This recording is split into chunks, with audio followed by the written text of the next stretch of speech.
Representative Scott Walker also faced a pension problem. And you know how he solved it? He went out and he borrowed $400 million. And then he poses for the holy pictures and says he solved the problem. But I'll tell you something. The people in this country are mad. They are mad because they feel that politicians do not make the difficult decisions, that they do not solve problems, that they kick the can down the road and they pose for the holy pictures. And that's exactly what he did, and that's exactly what we have to tell the people that he did. I solved the problem. He pushed it on our kids and grandkids. And as the governor of the state, I'm not going to do that. We have to address these issues. Paul talked about this. We have responsibilities now to deal with the problems that face us. And that's what I want to do as a governor of this state. Now, I know it's going to be difficult. I know this is a challenging year. We all know it's a challenging year. But they are so cocky. They are so overconfident right now. They have completely measured the drapes for every single office in this country that this is what's going to happen.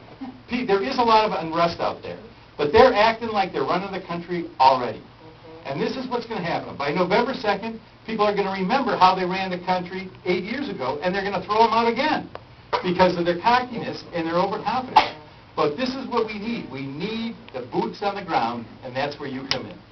You are the ones that get out there and talk to your neighbors, your friends. All the word of mouth is extremely powerful, and that's how Democrats have always won. And I'm seeing it in race after race around this country, where the Republicans have huge cash advantages, but they're not pulling away. They think they're pulling away. They're not pulling away. And the reason they're not is because the people in this country are smarter than that. Again, they're not happy. They're not happy. But all of a sudden the light bulb is going on, saying, yeah, we're not happy, but we sure don't want to go back to those policies that we had under George Bush. And that's exactly what they are offering us. So we need your help, whether it's the assembly level, whether it's for state treasurer, whether it's for lieutenant governor, whether it's for governor, whether it's all these offices, we need your help. So there's some beautiful bumper stickers over here for me if everybody wanted to take them.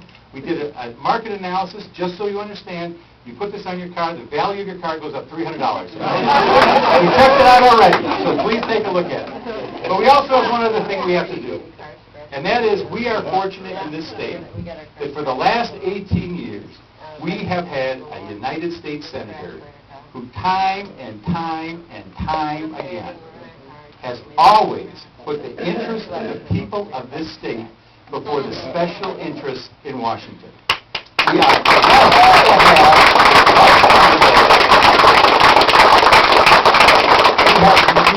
who has never wavered as to his commitment for the people in this state. And so you look at some of the trade agreements that all these people were saying we have to have these trade agreements. Russ Feingold stood up and said, no, those are going to cost jobs in Wisconsin. I'm not going to do it. There were laws that were going to deregulate banking, laws that went all the way back to the Depression era. And somehow you had these special interests who were coming in and saying, oh, human nature has changed since the Great Depression. You're not going to have people who are overreaching. Give them more ability to amass capital and give them more power. Russ Feingold said no to that because he understood that human nature did not change between 1929 and 1999. And that's why he said no to that. And we should be proud that we have a United States Senator who said, no, I am not going to allow all that concentration of wealth and allow all that intermingling of the capital markets because it's going to lead to a disastrous economic downturn. And he was exactly correct in making that vote. So we have a lot of work to do because, again, people are not happy, and we have to acknowledge that. But we have to have them understand that Russ Feingold, every time he has been called on in his career, has been there for the people of this state. So please,